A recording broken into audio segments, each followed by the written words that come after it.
You gold-digging snake. You think I don't see what you're doing? The slap echoed through the marble hallway like a gunshot. Zainab's cheek burned, but she didn't move. Didn't cry. Just stood there, head down, while the most powerful woman in Abuja tore her apart in front of everyone. My son is not some project for you to fix. He's not your ticket out of poverty. Mrs. Bolanle Durojaiye's voice dripped with venom. The other household staff pressed themselves against the walls, eyes down, grateful it wasn't them. The morning sun streamed through floor-to-ceiling windows, illuminating designer furniture that cost more than most people earned in a year. Everything gleamed. Everything was perfect. Everything except this moment. Zainab's hands trembled at her sides. She wanted to speak, wanted to defend herself. But what could a maid say to a woman who wore her pearls like armor and her contempt like perfume? Pack your things, Mrs. Bolanle hissed. I want you gone before my son returns. And if you ever contact him again, I will destroy you. Do you understand me? I will make sure you never work in this city again. But here's what Mrs. Bolanle didn't know. Here's what nobody knew. 3 months earlier, this mansion had been dying. Silent. Cold. A tomb made of marble and money. And the man who lived there, he was dying too. Slowly. Quietly. Surrounded by everything except the one thing that mattered. Peace. Hello, family. Welcome back. Before we dive deeper into this story, I have something to ask. If you're new here, please subscribe. Your support isn't just about numbers. It's about building a community where we explore love, hope, and transformation together. And if you're already part of our family, share this with someone who needs to hear it. Now let us know in the comments, where in the world are you watching from? I love seeing how far these stories travel. Alright, let's go back to where it all started. 3 months ago, Zainab Sadiya had nothing. Not nothing like having a bad day, nothing. Real nothing. The kind where you're evicted at dawn with your belongings in 2 plastic bags. The kind where you skip meals and call it fasting. The kind where a job, any job, feels like salvation. So when the employment agency called about a housekeeping position, she didn't ask questions.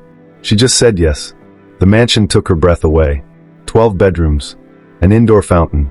Chandeliers that probably cost more than her entire life. She'd cleaned houses before, nice houses, but this was different. This was obscene wealth. The kind that whispered, you don't belong here. Mr. Durojaiye values privacy and silence.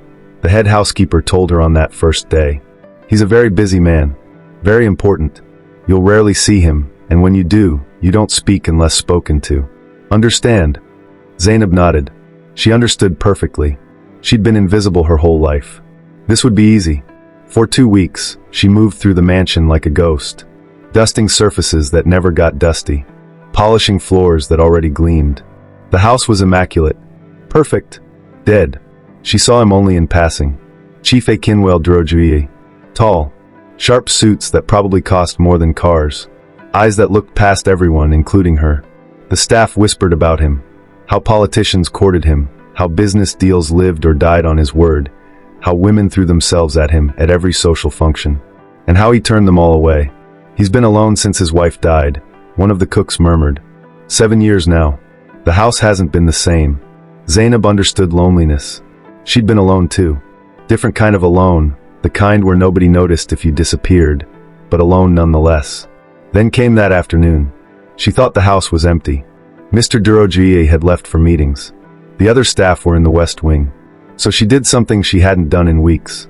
She sang. Quietly at first. Just humming while she cleaned the vast living room. Then the words came. An old song her grandmother used to sing. Her voice was soft, untrained, but pure. And as she sang, her body moved, just a little sway, a gentle rhythm. For the first time in that cold, silent mansion, something felt alive. She didn't see him. Didn't know he'd come back early. Didn't know he'd stopped on the marble staircase, frozen. Didn't know that in that moment, something inside Chief Maid Durojaiye, something he'd thought dead for 7 years. The singing stopped. Akinwell didn't move. Didn't breathe. He stood on that staircase like a man who'd just witnessed something sacred and feared that any sound, any movement, would shatter it forever. The silence rushed back in. Heavy. Oppressive.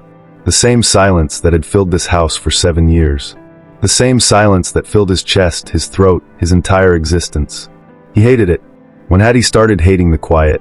When had his own home become a mausoleum? The maid, he didn't even know her name, had her back to him. She was dusting the grand piano, the one his late wife used to play.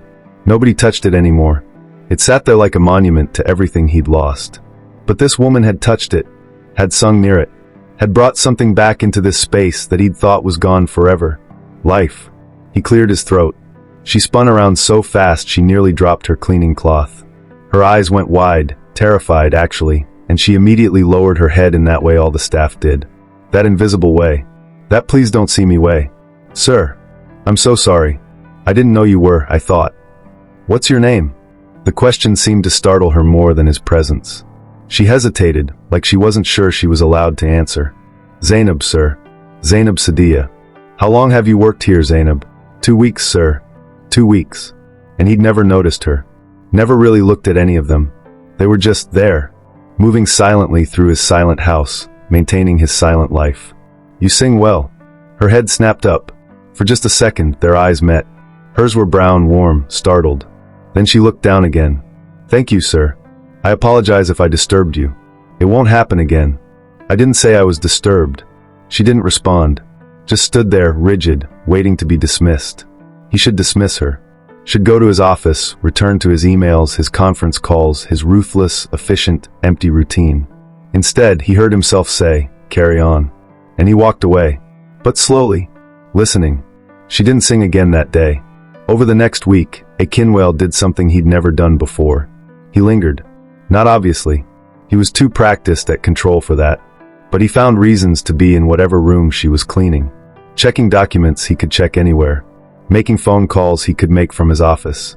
Reading reports that didn't need reading. And he listened. Listened for the singing that didn't come. She'd gone silent. Completely silent. Moving through the house like all the others now, invisible, efficient, mute. And it bothered him more than it should have. More than anything had bothered him in years. You've been distracted lately, his mother said during their weekly dinner. Mrs. Bolanle Durojaiye didn't visit often, but when she did, she noticed everything. The Adeyemi deal should have closed by now. What's the delay? There is no delay, mother. Everything is on schedule. She studied him with those sharp eyes that had dissected stronger men than him. Senator Afolabi's daughter asked about you again. Beautiful girl. Cambridge educated. Perfect family. You should at least have dinner with her. I'm not interested. You're never interested. Akinwale, you're 42 years old. You can't mourn forever. But he wasn't mourning. Not anymore. That's what scared him. For 7 years, grief had been his companion. Familiar. Safe. It gave him an excuse to keep the world at arm's length, to build walls so high nobody could reach him. But that singing, that simple, unguarded moment of beauty, it had reminded him of something he'd forgotten. What it felt like to want something. The power outage happened on a Tuesday evening. The generator kicked in immediately, it always did, but there was that brief moment of absolute darkness before the backup lights flickered on. Akinwale had just stepped out of his office when he heard it. A gasp. A stumble. The sound of something, someone falling. He moved without thinking. Found her in the hallway. She'd slipped on the polished marble floor, was trying to catch her balance, arms windmilling in the dim emergency lighting. His hands shot out, grabbed her waist, steadied her. She crashed into him. And then, her lips brushed his cheek. Just a brush. An accident. The briefest contact. But it felt like lightning. They both froze. Her breath was warm against his skin. He could smell her shampoo, something simple, inexpensive, completely unlike the designer fragrances that usually surrounded him. His hands were still on her waist. He could feel her trembling. Or maybe he was the one trembling. I'm sorry, she whispered. I'm so sorry, sir. Don't, his voice came out rough. You didn't. They stepped apart at the same moment. Too quickly, like they'd both been burned. The lights came back on fully. She was staring at the floor, her cheeks flushed, her hands clasped tightly together. He was staring at her. And for the first time in 7 years, Chief Akinwale Durojaiye felt something other than empty. He felt terrified. If you haven't subscribed yet, please join our family. These stories matter. Your support helps us continue sharing tales of hope, transformation, and love that defies expectations. The kiss that wasn't really a kiss haunted them both. Akinwale couldn't stop thinking about it. Couldn't stop replaying that moment. The warmth of her body against his, the sharp intake of her breath, the way time seemed to stop in that darkened hallway. He told himself it was nothing. An accident. Meaningless. But if it was meaningless, Why did he keep finding excuses to walk past wherever she was working? Why did the mansion feel even colder when she had her day off? Why did silence, his old companion, his chosen armor, suddenly feel unbearable? Zainab felt it too. She saw him watching her. Not obviously, not inappropriately, but she felt his presence like heat from a flame she couldn't see. And it terrified her. She knew her place, knew the rules, knew that women like her didn't even exist in the world of men like Chief Bolanle Durojaiye. She was a maid, a nobody, a ghost paid to clean and disappear. So she did what she had to do. She stopped singing completely, stopped humming, moved through the house in absolute silence, finishing her work as quickly as possible, avoiding any room he might be in. If he noticed, he didn't say anything. But he noticed. God, he noticed. It was Kola who saw it first. Kola, Bolanle's trusted aide. The man who'd been by his side for 15 years. The man who handled his schedule, screened his calls, managed his public image. The man who'd hoped, quietly, patiently, that loyalty would eventually translate into real power. And now he watched his boss lingering in doorways, distracted during meetings, actually smiling, at something nobody else could see. Sir, the governor's reception is Friday evening, Kola said, reviewing the week's schedule. Your mother has requested you escort Senator Afolabi's daughter. Cancel it. Kola's pen paused. Sir? I'm not going. Send my regrets. But this is the third event you've. I said cancel it. After Kola left, Bolanle sat at his desk and stared at nothing. What was he doing? What was he becoming? A man who cancels important political functions because he'd rather be in his own home, hoping to catch a glimpse of a woman who won't even look at him? Yes, that's exactly what he was becoming. And the realization didn't horrify him as much as it should have. The breakthrough came on a Thursday evening. Bolanle had dismissed the evening staff early, something he never did. The house was empty except for him and Zainab, who was finishing the upper floor.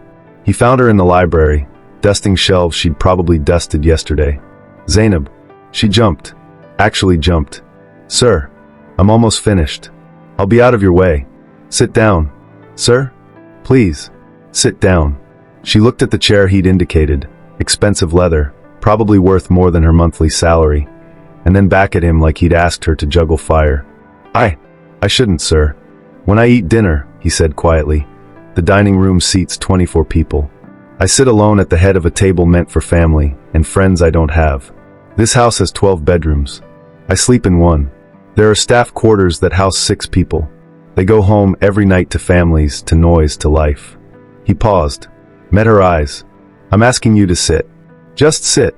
For 5 minutes. Is that so terrible? Slowly, carefully she sat, perched on the edge of the chair like a bird ready to flee. They sat in silence for a moment. Not the oppressive silence that usually filled this house, but something different. Something almost peaceful. Why did you stop singing? He asked. Her eyes widened. I didn't think. I thought it was inappropriate, sir. It wasn't. I'm just a maid. I shouldn't. You're not just anything. The words came out sharper than he intended. You have a gift. A beautiful voice. Why would you hide that? She looked down at her hands. Because people like me don't get to have gifts, sir.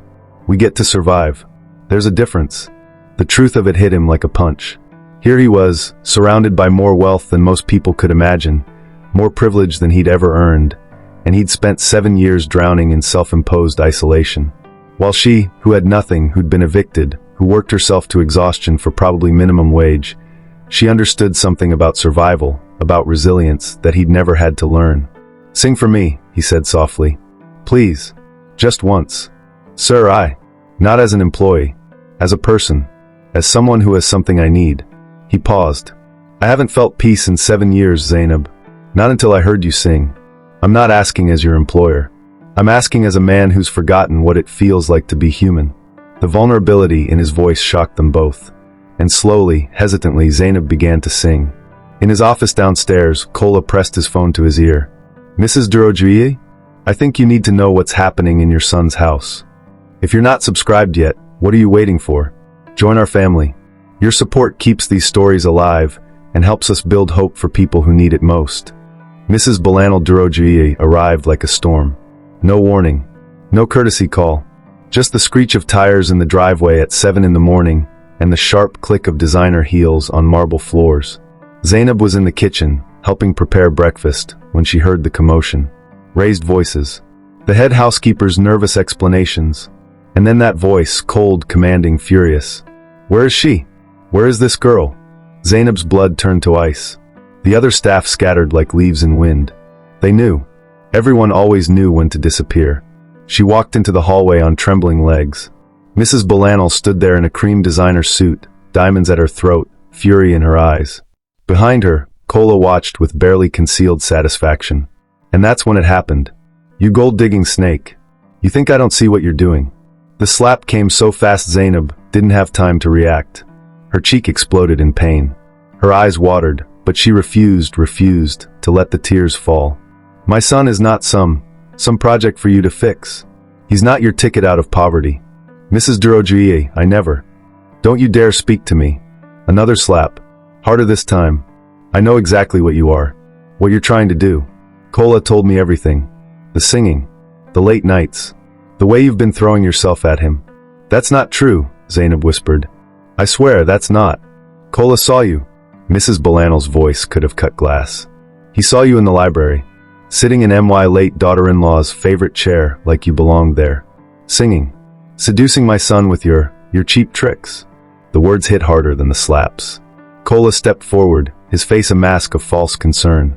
I'm sorry, Mrs. Durojaiye, but I felt it was my duty to inform you. Mr. Akinwale has been different lately. Distracted. Missing important meetings.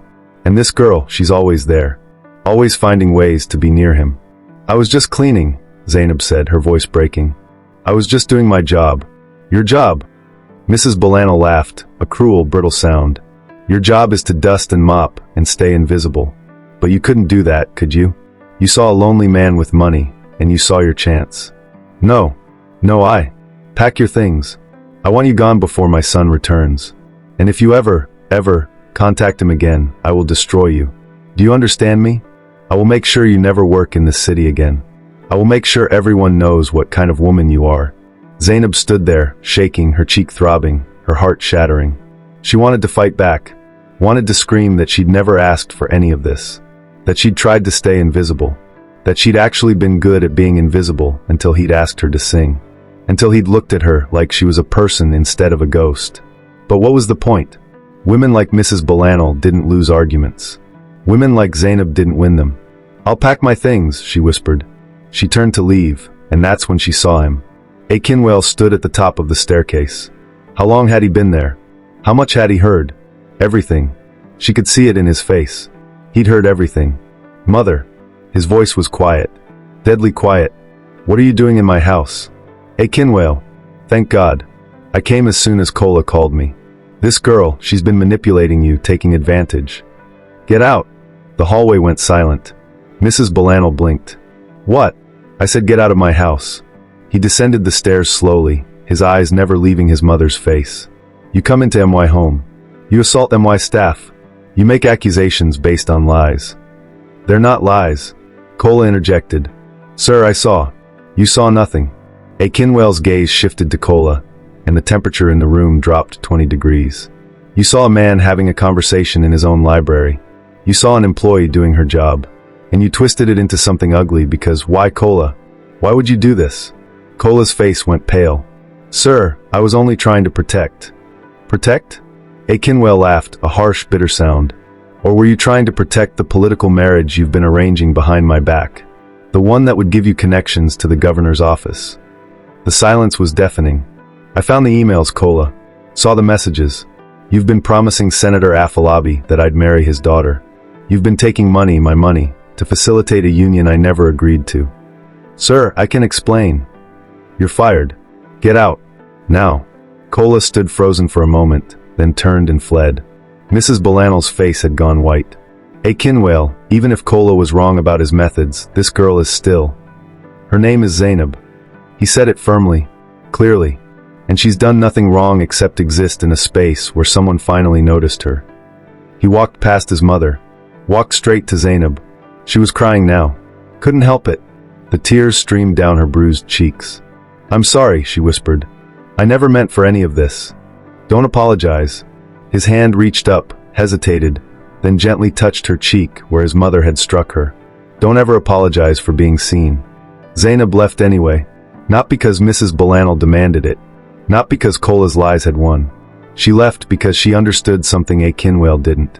Love, real love, shouldn't cost this much. She packed her 2 bags in silence while he argued with his mother in the hallway below. Their voices rose and fell like waves. Mrs. Bolanle's sharp accusations. A. Kinwale's firm rebuttals. The same argument over and over. You're throwing away your reputation for a maid. I'm choosing my own life for once. She's using you. Can't you see that? The only people using me are the ones who think my life belongs to them. But Zainab heard what neither of them said aloud. Mrs. Bolanle was terrified of losing her son. Terrified that some stranger would take the place of the daughter-in-law she'd loved. Terrified of change. And A. Kinwale? He was terrified too. Terrified of going back to that silence. That emptiness. That slow death disguised as living. But fear wasn't enough. Not for this. Not for what they were asking of each other. She slipped out through the service entrance at dawn, before the other staff arrived. Left a note on the kitchen counter. Simple. Clean. Thank you for seeing me. That was enough. Z. A. Kinwale found the note 2 hours later. He'd spent the night in his office, waiting for his mother to leave. She'd finally gone near midnight, her parting words a warning. You'll regret this. When she's taken everything you have and moved on, you'll remember I tried to protect you.